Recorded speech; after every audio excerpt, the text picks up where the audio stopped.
Buenos días a todas y todos. Hello, good morning, and thank you for participating in this session. It's a great pleasure for UNESCO to welcome Dani Trujillo, who is going to talk to us about his Hed Talk Out of the Box.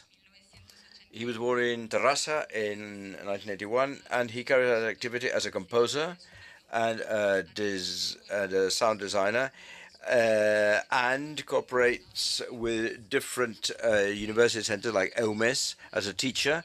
He studied at the conservatory and doing the whole gamut of science. He worked in TV and cinema, is in soundtracks for films, and also for Netflix, Amazon, RTVE, TV3, Just Music, and Media Pro.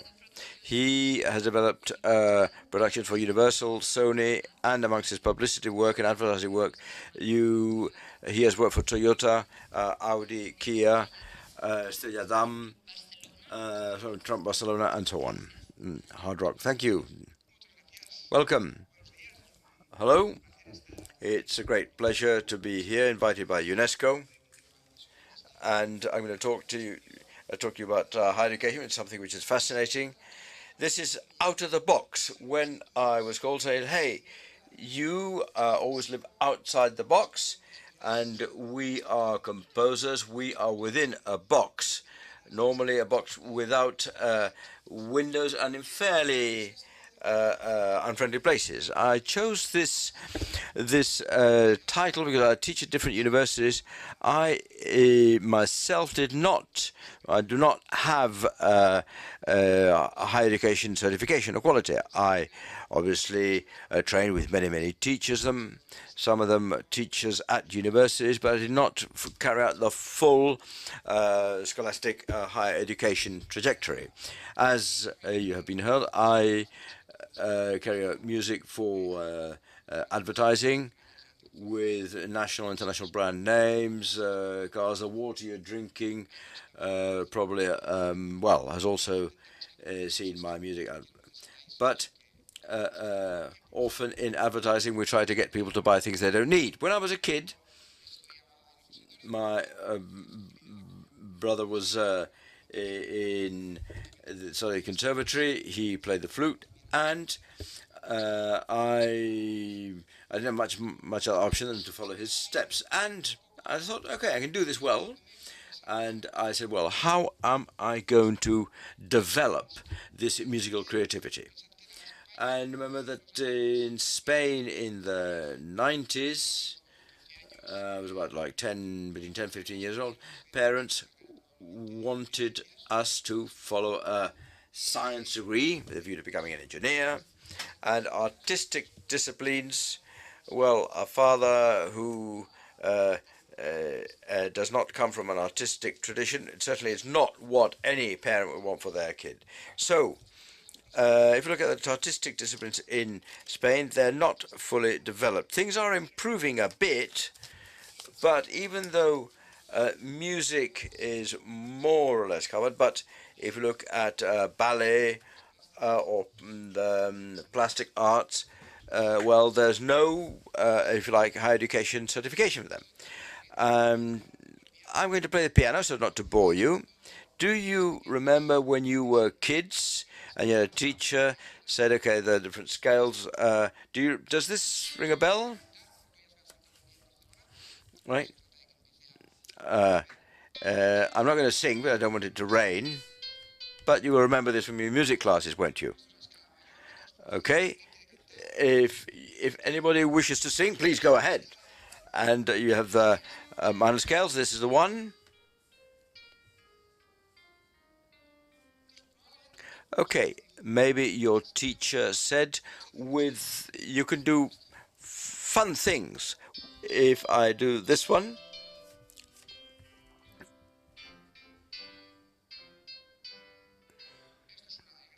That sounds fun, happy.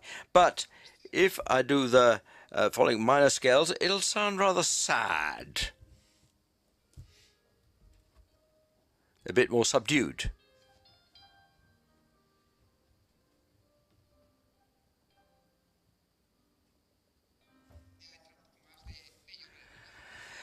Okay, so everything fine up here. What is the problem? That this information, well, that is conditioning you. The teacher conditions you. If we say this is a dogma, and okay, the high scale is happy and the other one is sad, well, we're only going to be able to do that kind of music. And even with the minor scale, I can do epical things. Like, for instance,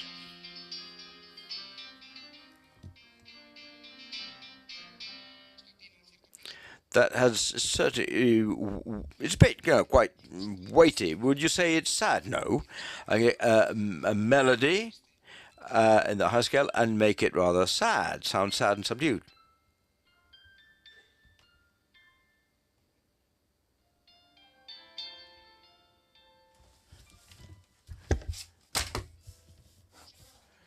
It is rather sad. Maybe a kid, something has happened to it, but imagine that the teacher had not taught you other modes, rather ancient. This comes from classical Greece. You can have the various columns. The composers who started doing soundtracks for music used as well as using a higher scale, used other ones. The virtual lyric to create magical solutions.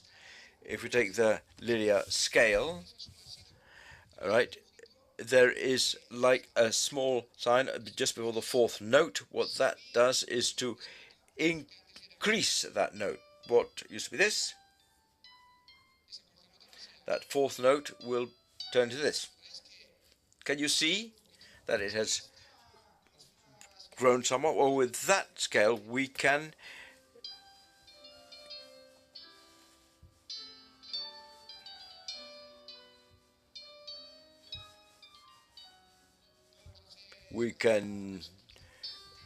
do something else, like this.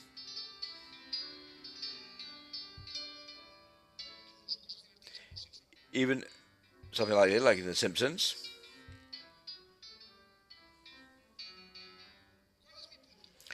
What am I trying to get at? Imagine that the pupil says we can only use the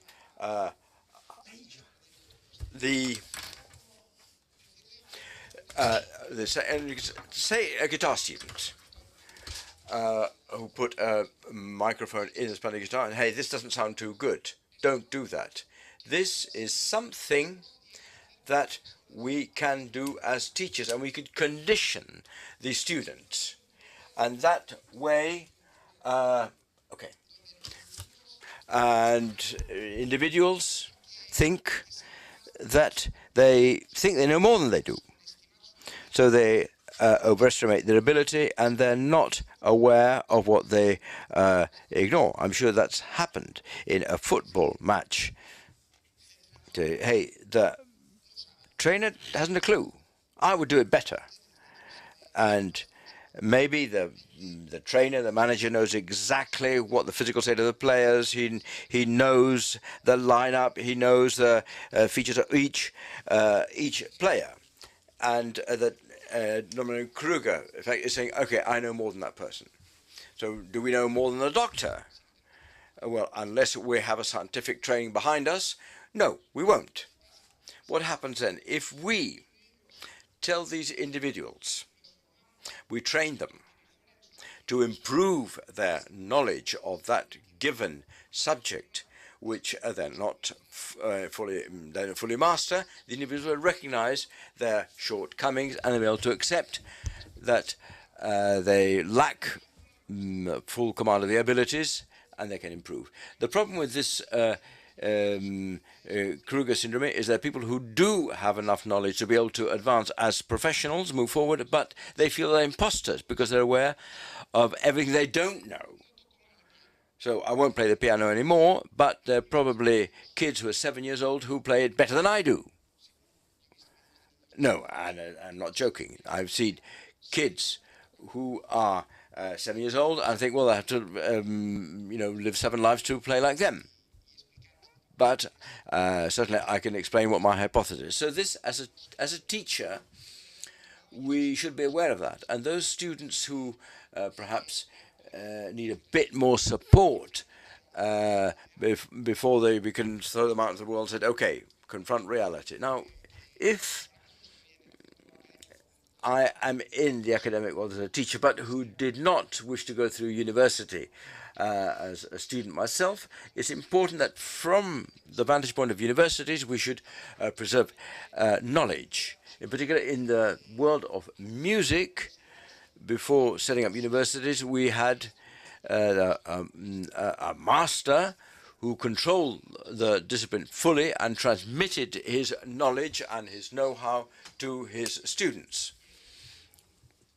Now, the 21st century teacher or educator should, if you like, order all these, all that knowledge and sort of dosify education. This education should be well ordered and classified. Now we have information which comes at us from all sides, and that we could improve understanding of the students. But the teacher should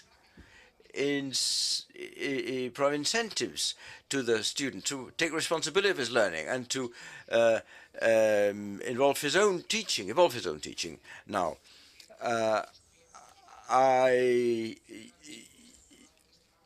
I was got lost coming here, and I was behind a learner driver. Now, because there are many driving academies which see people around here, and the learner driver probably has all the information, right? All the theoretical information, but until he gets into a car and to solve and learn how to solve by yourself every issue which can arise, you're not a good driver. As a professional, it is important, as an expert, that within university we should teach students to solve by themselves their problems, not give them a ready-made solution.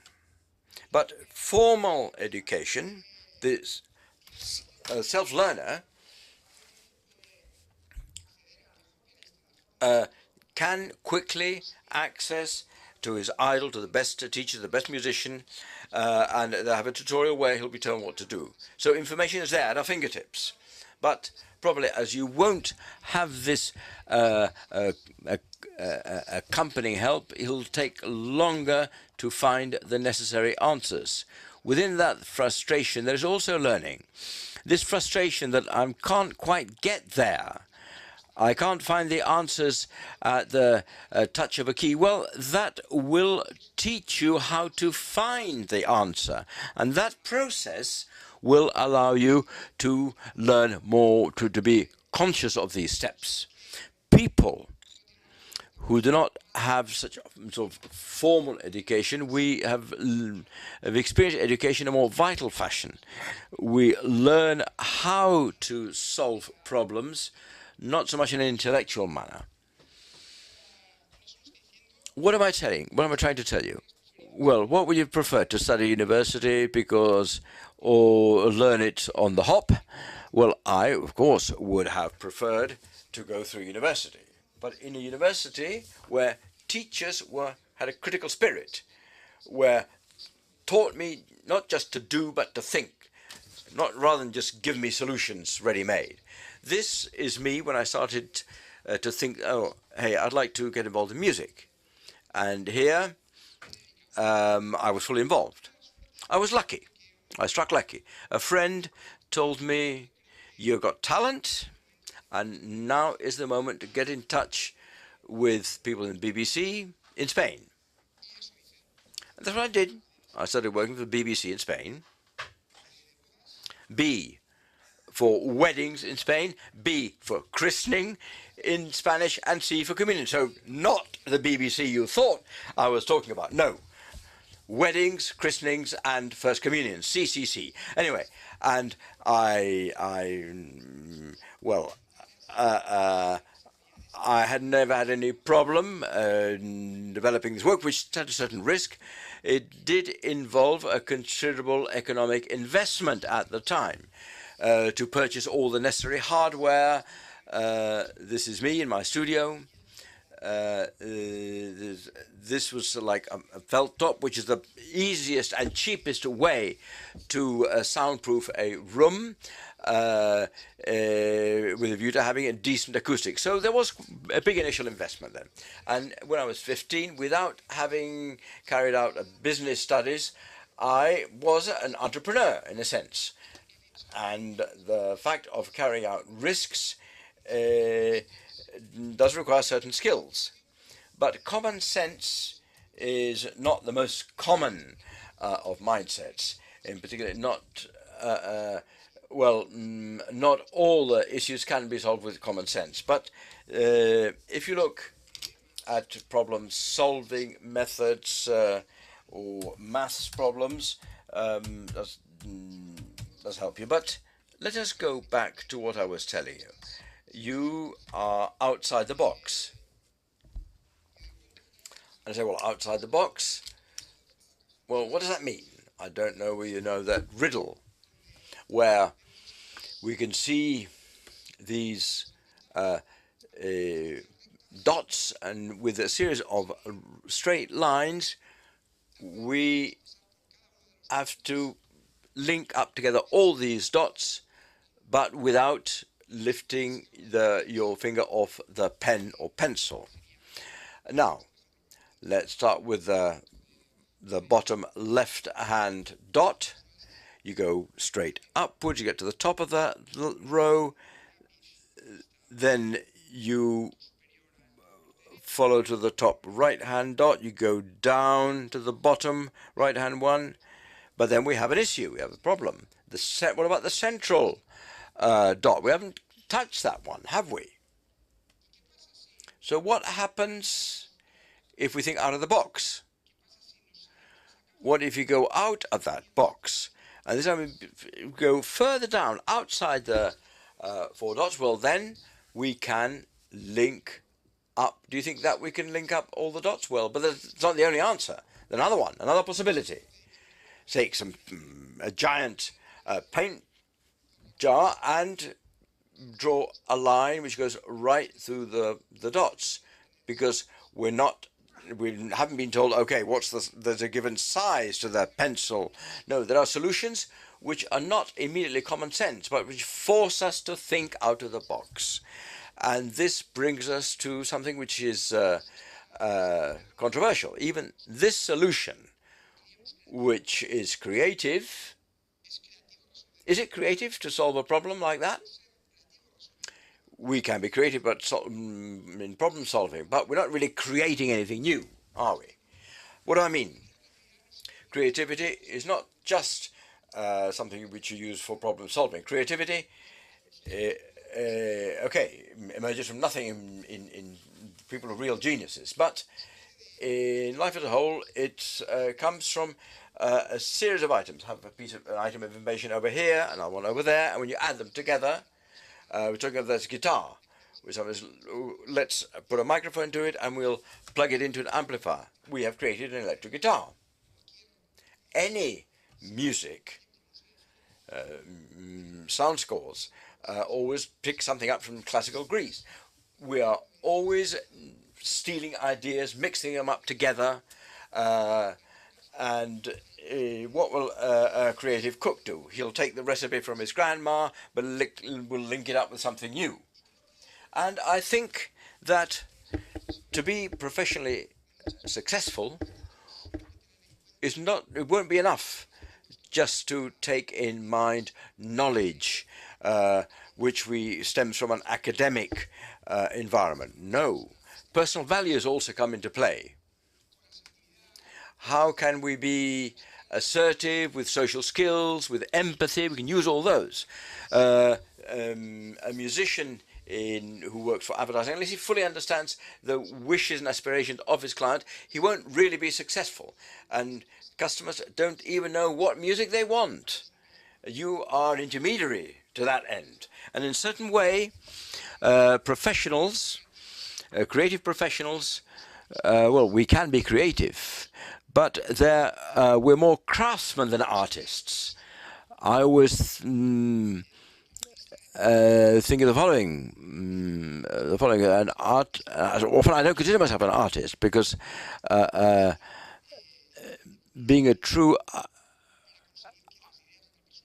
artist doesn't involve what I do, which is to get my knowledge and manage to harness as a craftsman other people's ideas and creativity. So you have to be modest and humble with the people who have helped you in your endeavor. So from the academic world, teachers, professors should be able to transmit that mindset to our students.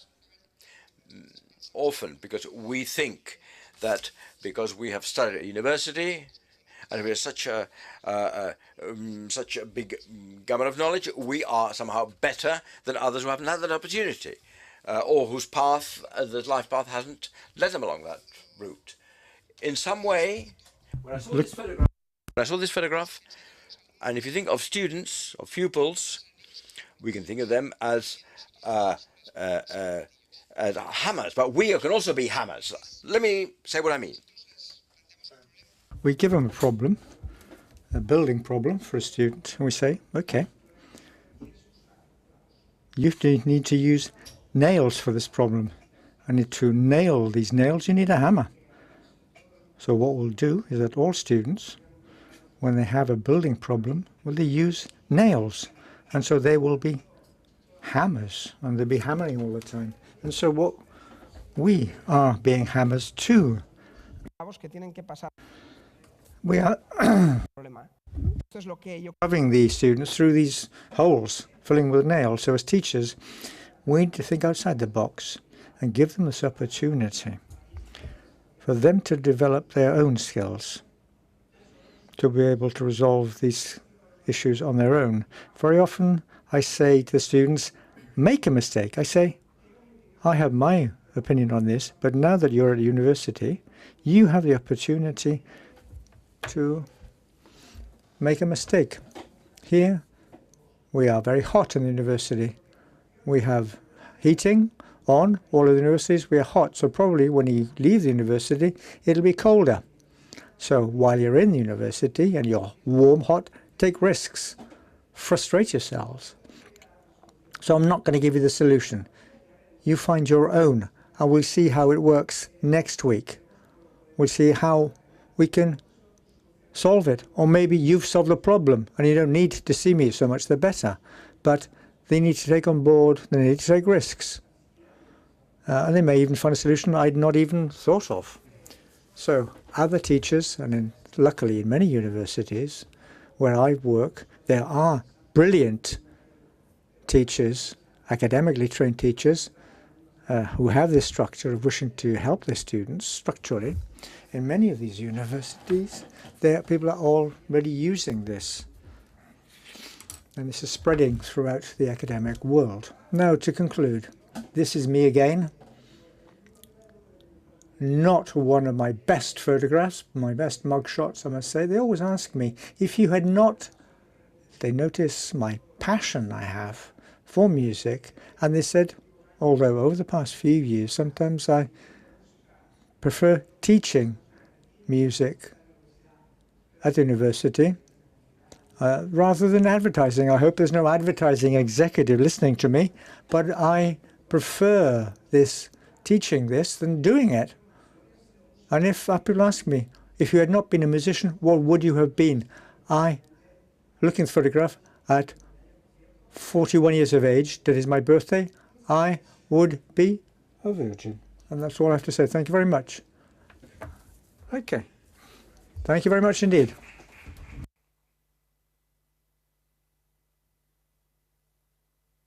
Do you have any doubts, comments, questions? I'd be delighted to answer, to resolve any doubts you may have, or questions. With a microphone for the interpreters, please. Sorry, the interpreters.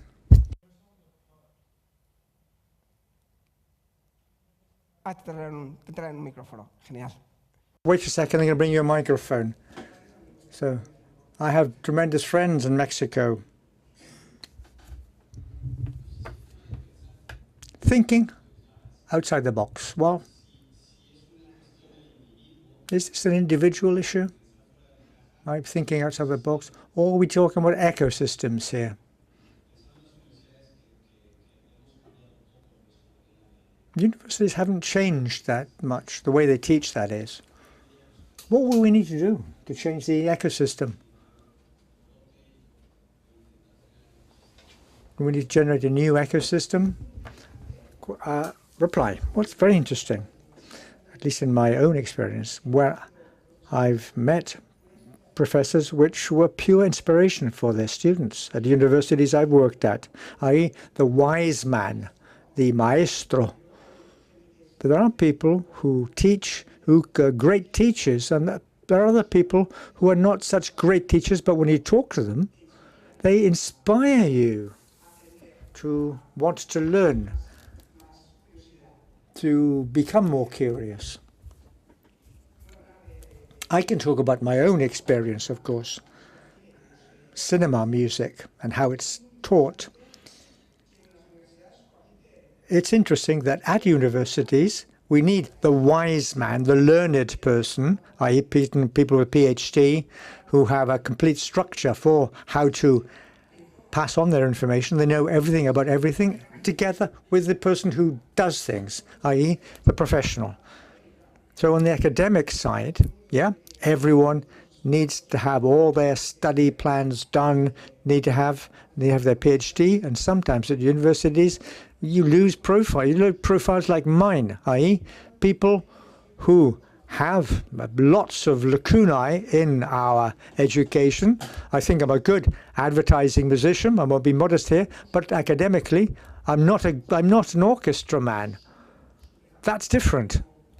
I have colleagues who are great orchestras, who orchestrate things, a great deal of stuff. I couldn't orchestrate to save my life. But I do have. Now, if I can transfer my own experience to my students will be enriched from my own experience. And a person who is learned, but who cannot pass on that information, will lose this part which I mentioned before, i.e. social skills. Hey, students, doing advertising music is not just making music, it's to understand what the customer needs. You need to have empathy with the customer, a great deal of patience, a great deal of patience, yeah, indeed. And so you can transfer your own experience to the students with passion. Sometimes who comes from the academic world, who's also very necessary, could not transfer this with the same, his eyes will not brighten up when he's explaining it, or she's explaining it. And so they won't be able to infuse their students with enthusiasm. So once university profiles are varied, you can give a variety of trainings to your students. And of course, you can change the way this information is channeled towards the student. I want to fire up my students. I'd like to look at people directly in the eyes when I communicate with people to see whether I'm communicating well or not. And so it's this vital part. It's very, very important. At least this is the way I see it. That's the way at least I've tried to approach it. I don't know whether I've answered your question, but I've tried. ¿Alguna pregunta más? Any further questions, please? With the microphone for the interpreters. Hola, buenas. My name is Raul. Dani, you've talked about two learning methods, which is one is the independent method on your own, and then a teacher method. And since you've gone through these both experiences, you've taught yourself, you're self-taught. So how do you? Of course, you could make mistakes when you were self-learning. You had all the time for you, for your process. And now, as a teacher, how do you use your time in classes? Because, of course, you're restricting yourself. You have times restrictions. You have methodology restrictions. This is required of you by university. How do you make these two things compatible? I'm a punky teacher, is the reply. I shouldn't say this, but I believe that there's part in which I am taken on by something which Pepe mentioned. I'm a bit funky or punky. I'm lucky. by people who have not gone through the academic treadmill, so to speak, not gone through a formal education. I cannot give teach in formal universities. We can give classes in master classes and postgrads. But normally here in postgrads and master classes, they're much more specific about what they're studying. This kind of profile are much more professional. I believe people are looking for us to be able to give classes in these postgrad courses, but not in the main undergraduate courses. So in postgrad, of course, for students to do a postgrad, they need to have their first degree. In music, they don't normally have anything. So what I do in the first classes is to give them their basic knowledge. I try to be a teacher, an academic teacher, much more ordered and organized in my presentation, vis-a-vis information. This goes like this and this goes like that. And then, this is why I'm talking about the major and the minor scales. Namely, I want to give people clear basic ideas, even though I know that all this is a lie. So this is fake. So this, I say, for the time being, this is the way it is. But just to be able to explain to you what I want to explain to you later on, I need to explain this in the proper way now. That's my approach. I give them specific cases for you to understand as a student. And then, when you've understood, you would do things differently and to see if it works. And we do experiments. Once I didn't do this, I did that, and it worked. You did this, I didn't agree, but I thought you were making a mistake. I risked, and all of a sudden, we got a prize for that score. So I invite students to do things differently. I compel them to come up against themselves, against their limiting beliefs. People will say, oh, this is really difficult. But no, I accompany them, but not trying to sort of shoo them into something. But when I was small, for example, things were awful, really awful. My mother asked them whether she had twins because I was so hyperactive. People took me for two students. If I went along the street, I went along with my mother and father, and if they held my hand, I would never even look at the traffic lights to see whether they're red or green for me. Someone did it for me. Until I was left on my own, I wasn't aware that I needed to stop at traffic lights to cross. That's the sort of thing. It's common sense. If we condition our students and we give them all the answers, we're not going to teach them to learn how to think in the professional world. They won't know what to do in the professional world. This is what the driving school. I did 60 classes in the driving school, but I got my driving license the first time around. I needed to do 60 hours of driving practice at the driving school because I didn't feel comfortable at all with the gear shift. The theoretical part of the driving license was easy.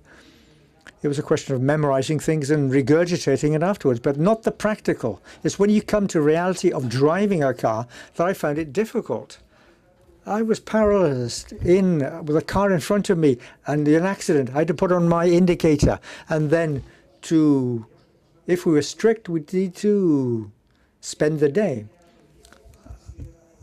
I'm not going to think about whether I need to wait for the police to come along or we need to wait for the crane to come along to take away the car which has had an accident.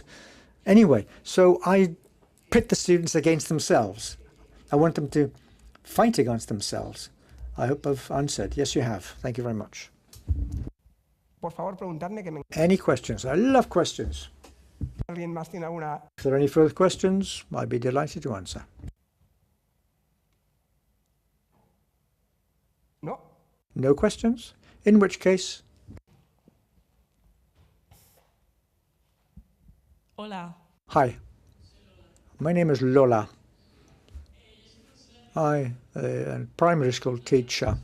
If you've had a primary school education to increasing thinking outside the box in primary school, response. In my BBC stage, although I'm an agnostic, not to say I was an atheist. Well, atheist, in fact, my curate said that I was his favourite atheist. Anyway, having said that, this is a real challenge. Because if you were like what I was like when I was thinking, it's really, I leave it, this with my nephews and nieces, they are learning music too. And when they begin to play instruments, it's very, very frustrating indeed. And for example, the piano sounds out of tune when they play it. So if you have children, be persistent. The first couple of things, buy yourselves a soundproofed room because it can be painful.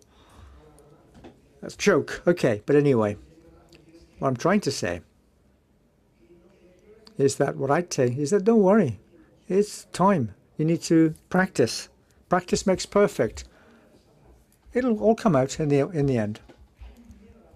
People are afraid of frustration, and at a time with a single click, if I have a question, I click, I look in Wikipedia or this or that, and I'll resolve the problem. That's the problem.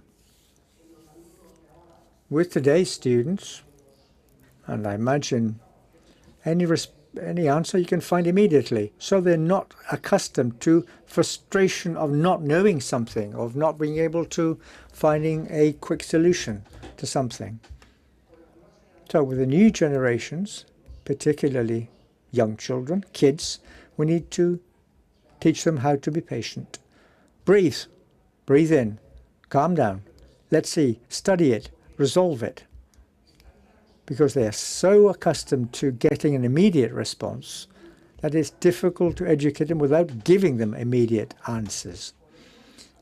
And if we don't do it this way, they won't learn. Because frustration is very, very important, particularly in artistic disciplines.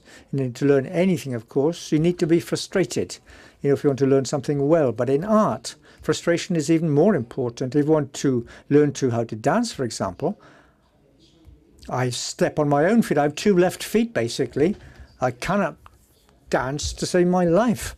But I imagine that if I were patient, although people have different learning curves, and if I were to dance every day, maybe after 3 months, I could control the way I dance. So it's important is to accompany students, any kind of person, kids, teenagers, adults, whatever. Thank you. Congratulations. Thank you very much.